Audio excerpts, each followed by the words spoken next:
OSK, syempre Starbucks pa rin. At ito, para sa kayong vlog, update na muna tayo ng ating mga available unit dito sa aking garahe, dito sa number 10, Lilibet Street, Barangay Bungad, Project 7, Quezon City. Ayan, meron ako 4 na unit na nakalagay dito sa aking garahe. Ayan, pero syempre sa mga magpapa-schedule, ayan, tawag or text kayo kasi walang tao rito. Lagayan ko lang ito ng mga sasakyan. At yung nandito lang yung aking mga paggawa ng seat cover. Ayan, at para sa mga naghahanap ng below 600 na SUV 4x4, meron din tayong new arrival. At itong ating Ertiga 2018, 2019 acquired. Ayan, bibigay ko na lang ito ng mura. Ayan, para sa ating mga kayo-spaghetti. Pero syempre, kung bago ka lang dito, sa aking vlog, kung okay lang, baka pwedeng magpa-like at saka magpa-subscribe na rin. Okay? So, start na natin ito agad, syempre. Let's go! Okay, so ayan, unahin ko lang muna itong ating Chevrolet Trailblazer New Look. Ayan, so ito, 2023 model, 2024 acquired. Ayan, all new Chevrolet Trailblazer, automatic transmission, LT ang variant, 1.3 turbo gas engine. Ayan, para sa naghahanap ng ganitong unit, compact SUV. Ayan, bigay ko na lang ito ng 858,000. 858,000 at syempre basta nakapalo sa atin.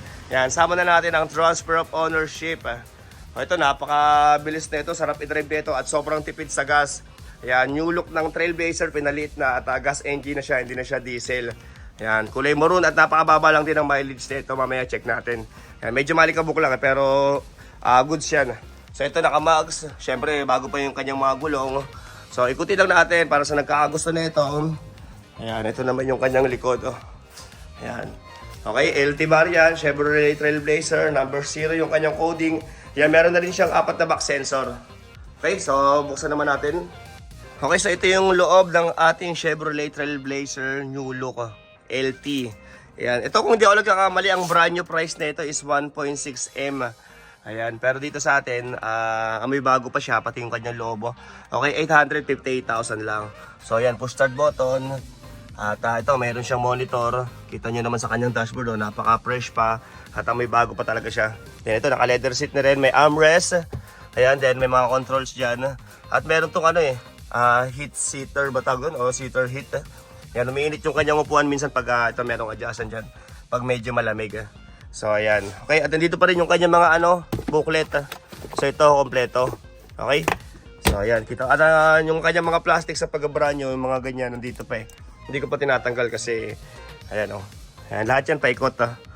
So, ito naman yung kanyang mga upuan sa bandang likuran. Ayan, compact SUV. Maliit na lang siya. Hindi na siya yung tulad dati na malaking SUV. At gas engine na rin. Okay, at ito yung kanyang saktong mileage. Ayan, 13,664. Ayan, medyo malabo. At ayun, naka-plastic pa yung ganito niya. Ayan, hindi ko pa rin tinatanggal. Ayan, ito sa market, ang bentahan pa nito nasa 1M pa. Ayan, para sa ganitong variant ng 2023-2024 acquired Chevrolet Trailblazer LT. Ayan, pero dito sa atin 858 kasama na rin transfer. At open din tayo para sa financing. And then kung trade-in naman, pwede naman, pero syempre depende sa unit. Okay? Okay, so ayan, ulitin ko, 2023 model, 2024 acquired, all new Chevrolet Trailblazer LT. Ayan, compact SUV, 13K plus mileage only, automatic transmission, 1.3 turbo gas engine, kulay maroon. Ayan, 858,000 na lang siya, 858,000 together with transfer of ownership at syempre, negotiable pa konti yan. Okay, so, ayan, sabihan nyo na lang ako na mas maaga para kung sakaling pupunta kayo, mapalinisan ko kasi, ayan, mauulanan yan at madudumihan na naman. Okay, so, next tayo dito sa ating Ertiga. Ito, 458 ko na lang to bibigay, naka 7-seater ka na. Okay, so ito, 2018 model, 2019 acquired. Ayan, Suzuki Ertiga, automatic transmission, 7-seater, kulay maroon at mababa lang din ang mileage nito. Ayan, 458,000 at ito open din to sa financing. Ayan, pero syempre sa 458 hindi nakasama ang transfer of ownership doon.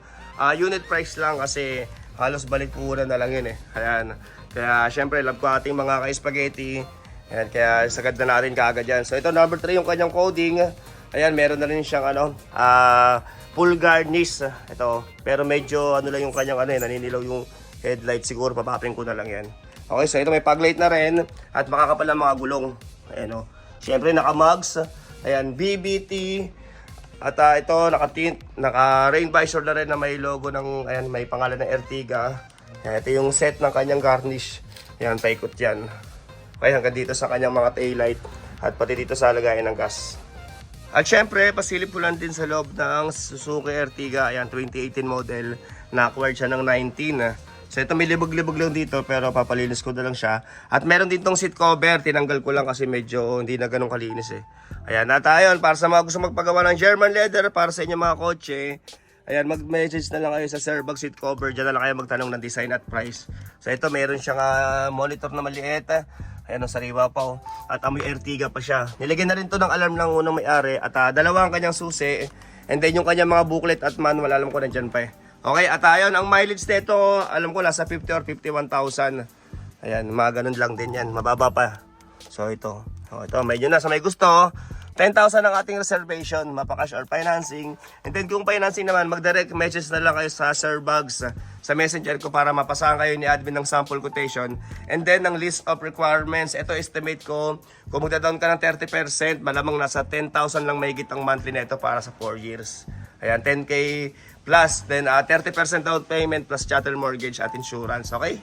Okay, then silipin naman natin dito sa bandang likuran. So ito, meron na rin siyang back camera. Ayan, meron na rin back sensor, may dalawa. Pero alam ko wala na itong dashcam, binawi ng unang may-ari. So meron siyang abang na camera, okay? So ito naman yung kanyang loob, likod pala. So ayan, ito yung mga seat cover niya. Ayan, tela lang siya, hindi siya leather seat. Okay, dito meron na rin trunk tray. Ayan, may Ertiga na pangalan. At natutupi yung mga upuan niya sa likod. Ayan, 7-seater ng 2018 Suzuki Ertiga. So ito, sa may gusto nito, main mo na syempre. Ba't may lagay na, merong Hyundai na nakalagay dyan ha. So ayan, okay. So ayan, ulitin ko, 2018, 2019 acquired Suzuki Ertiga. Automatic transmission, 7-seater, kulay maroon, 50k plus mileage. 458,000 na lang siya. 458,000 unit price only. At ito, isa to sa mga pinakamatipid na 7-seater sa lahat ng mga nagamit ko. Ayan, Suzuki Ertiga. Okay, so lipat naman tayo sa ibang unit. At eto, kung naghahanap ka naman ng below 600,000 na SUV na 4x4, eto meron tayong new arrival na Chevrolet Trailblazer. Ayan, check mo na rin to, baka pasok sa'yo yan. Okay, so ito, 2016 model, Chevrolet Trailblazer LTZ. Ayan, top of the line, 4x4, automatic transmission, diesel engine. Pero ito, nasa 100,000 na mahigit yung mileage nito. Mamaya, check natin yung sakto. Ayan, kulay blue.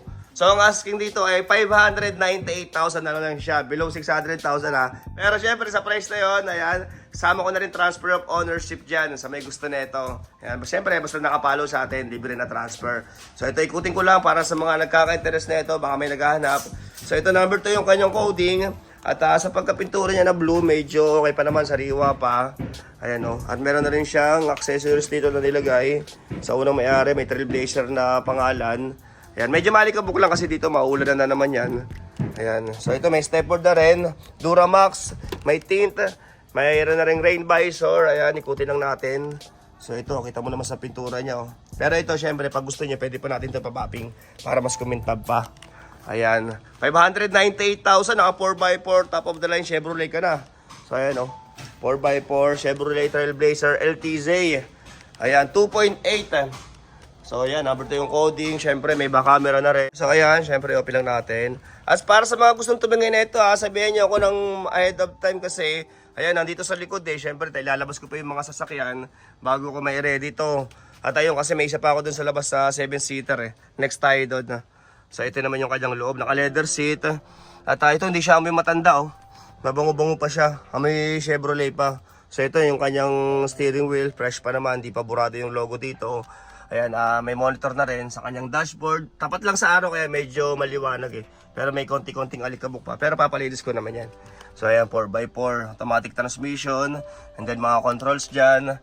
May armrest na rin, naka-leather. And then pag in-open mo yan, may compartment dyan. At lahat ng upuan niya naka-leather seat. Sariwa pa, kahit yung kanyang pagka-leather, buong buo pa oh. Kasi madalas kapag syempre, sobrang nagabit yung sasakyan eh. Ito, nabibiyak to eh. Pero ito, sariwa pa rin oh. Ayan, 2016 model, Chevrolet Trailblazer 4x4 LTZ. Ayan. At ito, naka-power seat na rin pala siya. Ayan. So, check naman natin yung mga upuan banda rito sa bandang likod. So, ayan. Ito yung loob niya. Okay, medyo may mga konti-konti mga libag dito, pero yan, papalinis naman natin yan kung sakali bago nyo kunin. So yan, naka-leather. Sariwa yung mga leather seat na ito. Napakaingat naman ng may-ari na ito nung una. So yan. Okay, then check naman natin yung kanyang sakto mileage. Ito yung kanyang susi. Ayan, pasok susi dyan. So ayan, ang mileage niya ay, saan na ba nakalagay yun? Ayan, 118,000. Ayan, 118,791 start natin yan. So ayan, one click start. Okay? Ito, sa may gusto nito, unahan mo na agad. Check mo na yan dito, test drive natin. Siyempre, check din natin sa kanyang gulong. So ito, makakapal pa naman yung kanyang mga gulong. Ayan, naka-mugs. Okay? Dito rin ata sa harapan, makapal din. Ayan. Okay, so ayan ang kanyang gulong. Okay, so ayan ulitin ko, 2016 model Chevrolet Trailblazer LTZ 4x4 top of the line automatic transmission, kulay blue, diesel engine, 118k plus mileage. Ayan, 598,000 na lang siya, 598,000. Ito, baka pag pininancing to, baka not sure kung kaya po to sa mga 20% DP or sa 30% try natin. Ayan, sabihin nyo lang ako kung gusto nyo to i-financing at saka i-check, syempre, ayan, para may ready natin. Okay, 598,000 ang asking. So, next unit tayo. Okay, at ito, last unit natin. Ayan, ibaba ko na rin ang price na ito para sa mga followers natin. So, ito, 2024 model. Ayan, Nissan Livina 1.5, 7-seater. Ayan, BE ang variant, automatic transmission, kulay silver. Ito, bigay ko na lang to ng 758,000 para sa mga solid high spaghetti natin. At ayun, negotiable pa yan. At syempre, sama na rin transfer of ownership. Ayan, Nissan Livina 2024 model. Ito, may bago pa rin yan sa loob. Ito, kita nyo naman, napakasariwa pa ng kanyang pagkapintura. Nasa 30,000 na ang mileage na ito. Mamaya, check natin yung sakto. So, ikutin ko lang syempre para sa mga nagkaka-interest ng ganitong unit. So, ito number 1 yung coding. Medyo malikabok lang. Ayan, kita mo naman, sa kanyang ilaw, ayan, bagong-bago pa yung kanyang ilaw. Syempre, naka-two-tone mags at makakapal ang mga gulong. Ayan, napakakinta. Pero syempre, papalinis ko po ito kung sakaling, ayan, bago nyo tignan. Okay, at para sa mga gusto magpa-scan, ayan, meron tayong full system scanner. Tulungan ko kayo na i-check natin yung unit. So, ito, syempre, ikutin ko lang muna. Ayan, para sa mga gusto mag-check na ito, sabihin mo lang ako ng mas maaga. So ito sa likod, meron na siyang dalawang back sensor. At ito, may back camera na rin. Okay? Siyempre, silipin din natin yung loob ng 2024 Nissan Livina. So ayan, automatic yung kanyang side mirror. Siyempre, keyless entry. Ayan. So ito yung loob ng ating 2024 model. So ayan, at nandito pa yata yung kanyang mga booklet So dito pa ngayon, mga booklet and manual kompleto. Ayan, kamukhang-kamukha siya ng expander. So ito, meron na siyang stock na monitor. Siyempre, mga controls dyan. Automatic transmission, lagay ng baso at may compartment din dyan. Ayan, wala lang siyang seat cover na leather. Okay, at naka-plastic pa yung kanyang mga vanity mirror. Ayan, may design na parang kulay brown sa kanyang dito hawakan. Pero check din natin dito sa mga upuan sa bandang likod. Yung kanyang mga upuan at amoy bago pa siya. Ayan, 2024 model Nissan Livina BE. Ayan, 758,000 na lang siya. Okay? Then yung kanyang saktong mileage ay ito. 31,571 start natin kasi papasok ko na sa loob ng garahe. Ayan, wala lang palang gasto. So ayan, syempre one click start. Open natin yung aircon at hinaan natin yung radyo. Baka tayo maka-copyright. Siyempre, pasok lang natin sa garahe ulit. At ito, meron natin siyang parking assist. Ayan. Reverse tayo Okay, so ayan, ulitin ko. 2024 model Nissan Livina BE 1.5 engine, automatic transmission, kulay silver, 7-seater. Ayan, ito, napaka-fresh na itong unit na yan at amoy bago pa.